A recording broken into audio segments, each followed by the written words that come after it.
Thank you to all the team here for having me. I'm a newish member of the Institute. I'm based over in the School of Politics. And the first thing I'll say, just to be absolutely clear, this is a group project. So I'm a political scientist and a conflict researcher. I have a real interest in resources, food security, climate interactions with conflict, but I'm not, of course, a climate scientist. So bear with me. This is a large and collaborative project with a number of colleagues in Haiti, which I will be speaking about today. That's not our main focus. In Somalia and Somaliland, and also at the University of Vermont and Boston University. So really privileged to be working with all of those colleagues. It's funded by Irish Aid and in partnership with Concern Worldwide, though of course I'll stress that anything we share today is not necessarily reflective of their policy.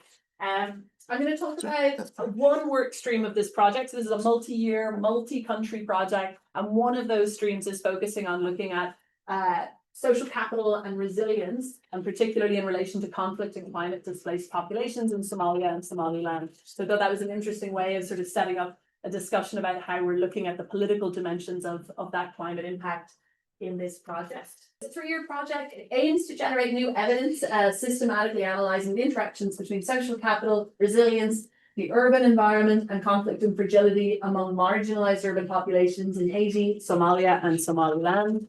So various different cases that we're exploring, and we're particularly looking at targeted questions and groups within those 3 contexts. So it's not the same question or the same research design across 3 contexts. It's our same overarching aim, but we really want to understand specific context relevant dynamics among particular populations in different contexts, because these are such different contexts. In Somalia and Somaliland, we're specifically asking how do various subgroups of internally displaced persons in Banadir in Somalia, that's in the south, that's where the capital is, and in Borama in Somaliland, that's in the far north. It's not the capital, it's a little bit outside, but both urban contexts with relatively high levels of internal displacement. How do they build resilience towards shocks and stresses through differential access to social capital? And I think what's interesting about our sort of setup in this context in the Horn is that we have people who are displaced as a result of climate exclusively, people who were displaced as a result of violent conflict exclusively or as the primary factor, and then people who are displaced as a result of some combination of that and other stresses. And so what we have is a kind of an interesting question about whether or not that factor that's driving that displacement maybe results in different ways in which social capital features, different ways that people are drawing on social capital, different coping strategies, different capacities to adapt or to recover and to build back better in thinking about resilience. So we really have these 2 different contexts in terms of drivers, where we have climate more prominent in one context and conflict alongside the many climate-related stresses and shocks in the latter. I wanted to highlight some climate and peace linkages, partly because I'm active now in a cost action that's looking at climate and peace linkages, and I think it's an interesting way to try and frame what we're trying to explore in this project. Namely, we have this sort of climate versus climate plus conflict-driven displacement. There's a lot of interest, of course, in the question of climate-driven refugees, climate rights in a kind of global polycrisis. How do we think about those conditions? And we also have, I suppose, a bit of a question, something that's been addressed much less than the climate refugee dimension, is around internal displacement. And so that's a factor. Most people in the world who are displaced by conflict or conflict and disasters never cross a border. They stay within their own countries. And we know relatively less about how they cope and adapt and the resources on which they draw in their social networks. The linkage here in terms of peace, when we think about climate and peace and its contribution, there are contexts. Obviously, we can understand peace narrowly in terms of the absence of violence. So how can we see and sort of leverage or draw on these findings that we generate through this project to support kind of the reduction in violence in a narrow sense? We can also think about peace more expansively, namely to think about peace as living positively in peace, that is the enjoyment of a wider range of rights, a wider fulfillment of human security dimensions, whether that's food security, whether that's environmental security, whether that's enjoying a wider range of entitlements that allow you to live a fuller and more positive life in that sense. So social capital and resilience would fall under that sort of broader definition.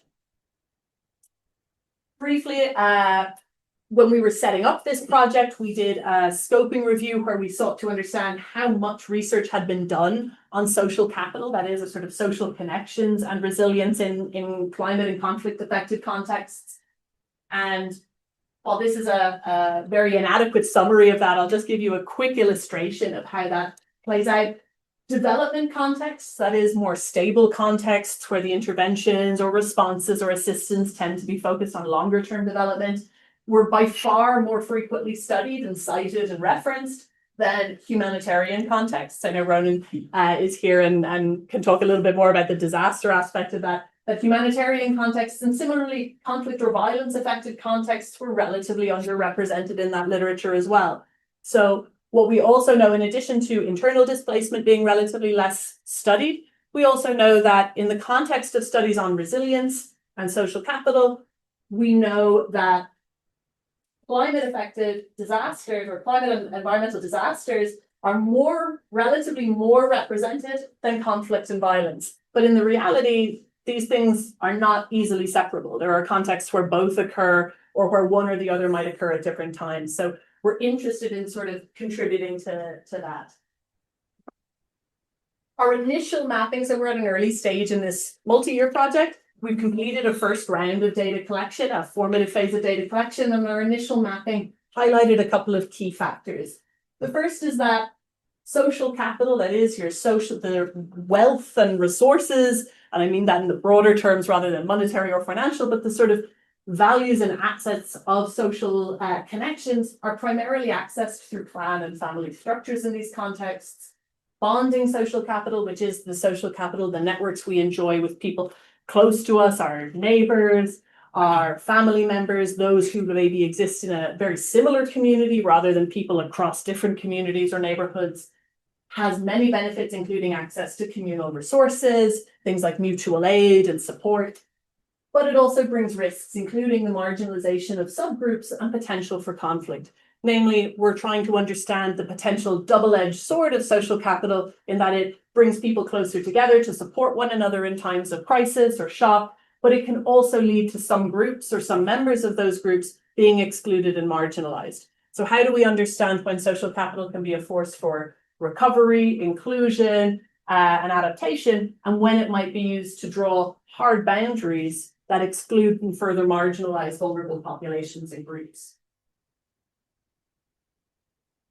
We also, our early mapping is showing a difference in the form and effectiveness of social capital in immediate response to shocks versus their protracted phase. And by this, we mean people draw on social capital, their networks, in different ways at different stages of a crisis. I think this is particularly significant when we think about climate and conflict shocks in a particular context, whether we're talking about drought and flooding or violence in the immediate vicinity or in the wider region, that these are things that occur frequently. So these are prevalent and recurring shocks. They can also co-occur at the same time or in close proximity, which means that as we're thinking about how people draw on and leverage social capital in response to those shocks, it's important for us to understand both how they react to any individual shock. In the immediate phase, do they rely on close connections in order to support recovery from any given shock in the short term, and a wider network of connections when they're looking to recover in the longer term? But also how cumulatively the effect of multiple shocks co-occurring in multiple forms might change people's capacity and sort of bandwidth, the actual relationships they can draw on in that context as well. Lastly, we're looking at differences between individual social capital and group social capital. Because we know that family and clan structures in these contexts are a really key source of social capital, we're interested in understanding, well, are those completely flattened categories? Are they homogenous? If you belong to a particular clan or family structure, does that mean you all enjoy the same level of social capital and the same then capacities for resilience? And of course, we don't expect that to be the case, but we know very little about the sort of variation within particular categories. So in the context of a shock like drought or flooding or conflict and violence leading to displacement, where do we see variation within the ability of people in a single group to draw on those resources, those networks, and those connections. So that's something we'd like to examine further. So a very short introduction and overview of our design and our sort of lines of inquiry. As I mentioned, we're early on in the project, but I wanted to open with that, and then also just to invite your questions and thoughts and sort of map out for you. I've got more slides with various definitions and things that comes up in our questions and answers, but really to map out for you where we're hoping to go with this project. Ultimately, I think the takeaway we have, or rather our motivating aspect here that we want to take away from this, is that we think in contexts of complex, co-occurring and multiple crises, such as climate shocks and conflict shocks, or some combination thereof, that if we can better understand the resources on which affected populations themselves draw to recover, to adapt, to build back, better anticipate and mitigate shocks, then the support that we provide is going to be more effective, more sustainable, more meaningful, and more equitable than a sort of an outside, externally generated solution. And so that's really what's motivating our analysis of this, although, as I said, we're at an early stage. So for the time being, we're sort of mapping some of those sources and hoping then to look further into that resilience component in the months to come. Thank you all so much for Maggie. For the Q&A session, any questions for Caitriona?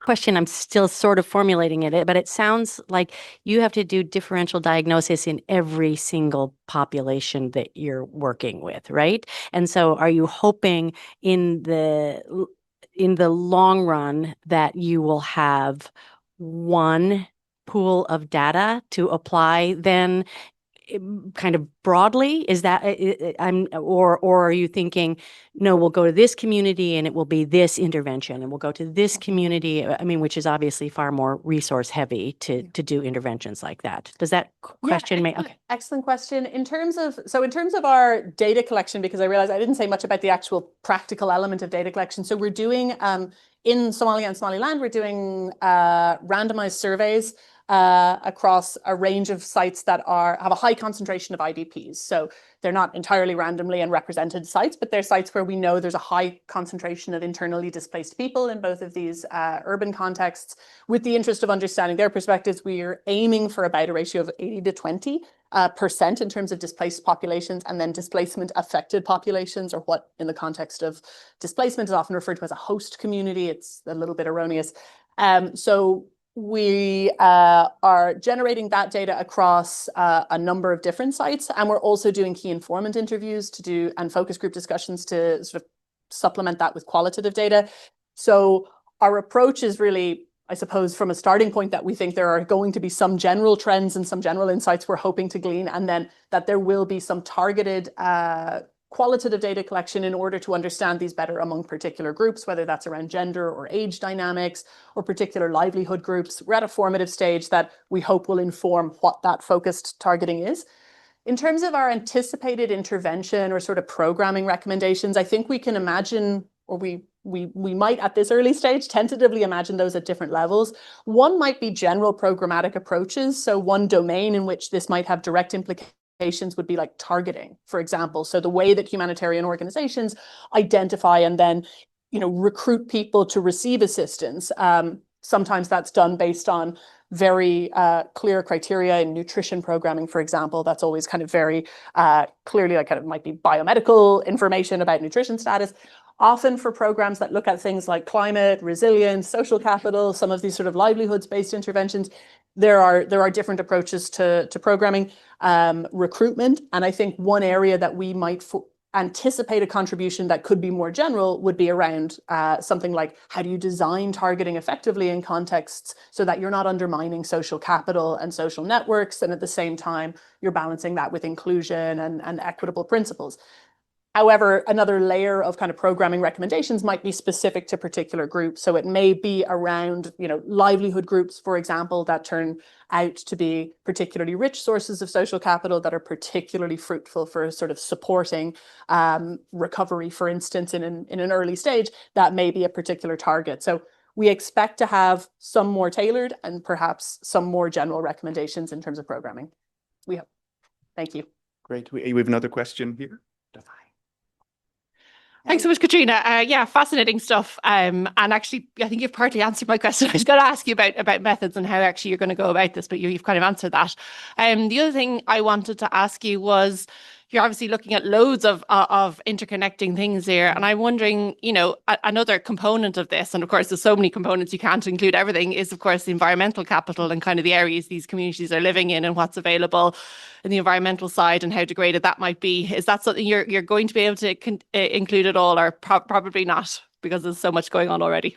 It's certainly an aspect of what we're looking at, particularly, I think, in terms of when we think about the areas from which populations might have been displaced. That's going to be a factor, because it's also a factor then that relates, you know, very closely to livelihood choices, for example. It might also relate to where people then choose to be displaced to. We know that people make active agency choices when they move. They move places where they think they have opportunities, and maybe they have existing connections, for example. So that's certainly an aspect. I think in terms of the urban environment or the peri-urban context, like a lot of displacement sites will be sort of informal settlements. They will be sites where the environmental resources are either depleted in cases where we have kind of large scale displacement. They're also mediated and controlled because most people in these contexts don't own their own land. So some of those aspects are more complex than it might be in the case of kind of maybe a conventional, I suppose, sort of participatory rural appraisal approach, where you're looking at kind of communal resources in a relatively stable kind of settled context, that is somewhat more challenging in this context. But I think where that might particularly play a role would be when we're looking at different livelihood associations and groups, where those are closely tied to things like environmental resources. That would certainly be a factor, which we also expect to be conditioned by some of the social capital that people have that maybe allows people to access certain resources or doesn't. And I think that's certainly a factor, yeah. Hi, Caitriona. I'm Tamara from the School of Biology. I'm really interested in this, like what actually makes resilience, you know, like what do you actually need to have resilience? And one of the things that I realize with resilience is that there's somehow like connectivity is kind of playing quite a contradictory role in this, because connectivity can be quite good. And if you kind of think of your social capital there, this is not the social networks. So that connectivity can be very good for resilience, but it can also be, and this is purely sort of based from an ecological point of view, it can also be a conduit for bad things to spread. Yeah. So how are you going to address that in your project? And, you know, yeah, and what is your opinion about that? Excellent. Thank you. Really important question.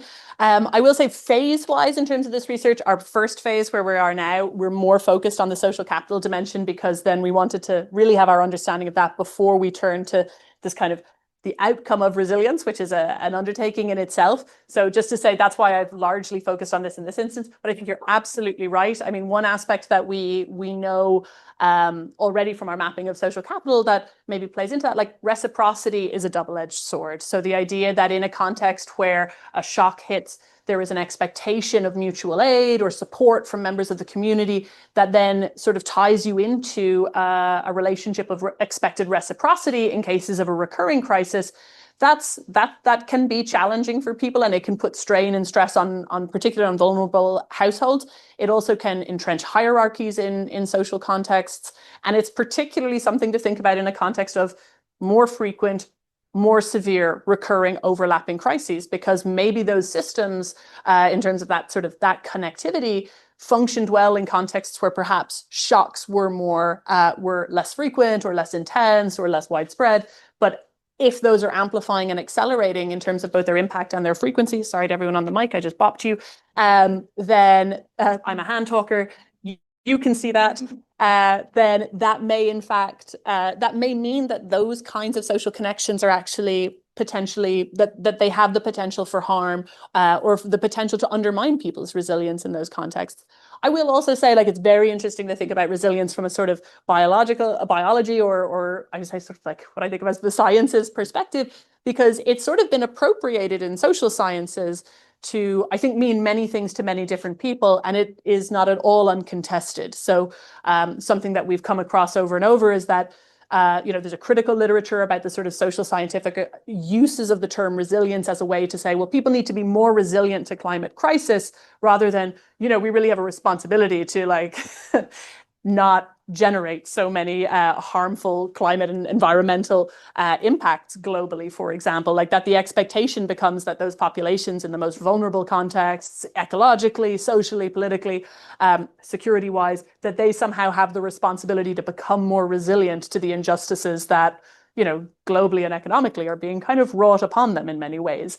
And I think it's a challenge for us to think about ways to think about potentially the double-edged nature of resilience, but also potentially like how do we balance wanting to support agency and recognize the important agency that actors show in crisis contexts, with also a consideration of equity and justice, and not placing the burden of recovery, adaptation on populations where maybe they exist within a system that's structurally inequitable and structurally needs to be reconsidered, rather than them simply needing to amplify or build up their resilience within it. And I don't know if there's an ecological kind of counterpart or a scientific kind of counterpart to that critical conversation, but that's where we are in the social sciences thinking about resilience. And I'm really interested in your thoughts about how we have maybe misappropriated the concept of resilience in ways that I think can be kind of depoliticizing and can rob people of their, a framework that thinks about rights rather than,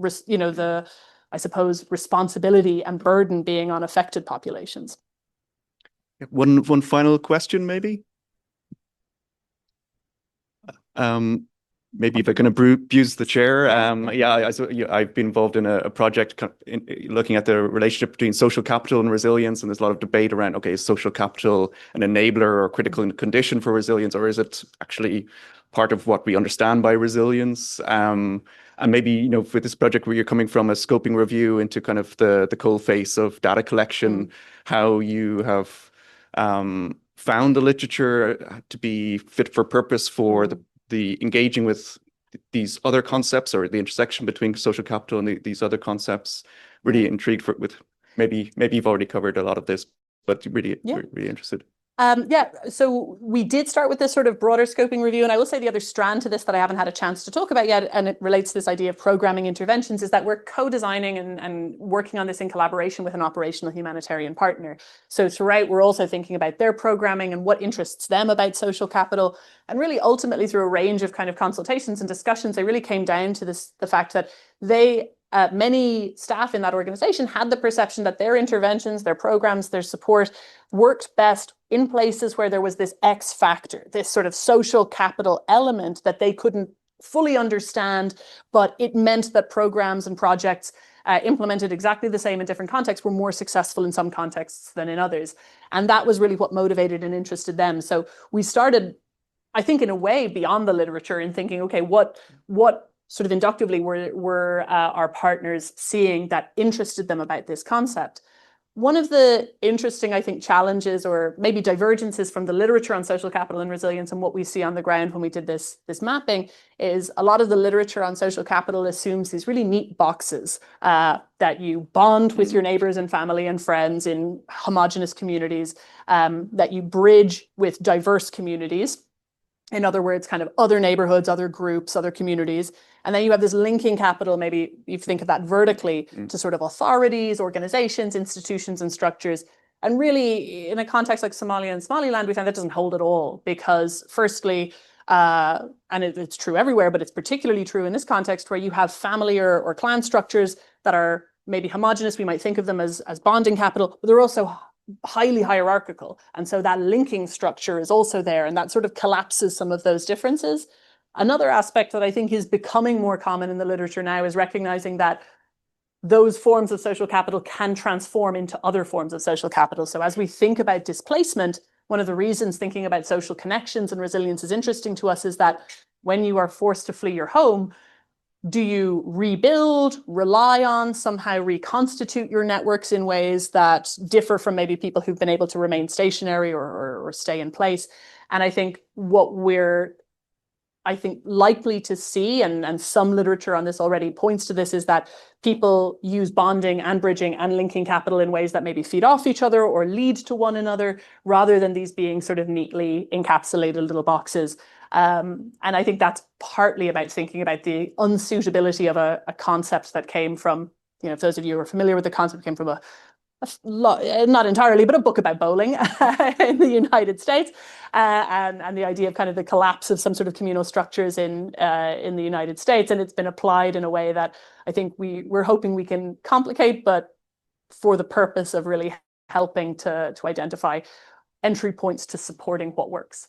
Yeah, thanks so much, Caitriona. This has been a really fascinating discussion about a project with huge impact potential, and kind of from an Earth Institute perspective, I think really kind of bridges the natural and social sciences, ecological term, and obviously a very central social sciences term and social capital. So, Míle mágat, Caitriona.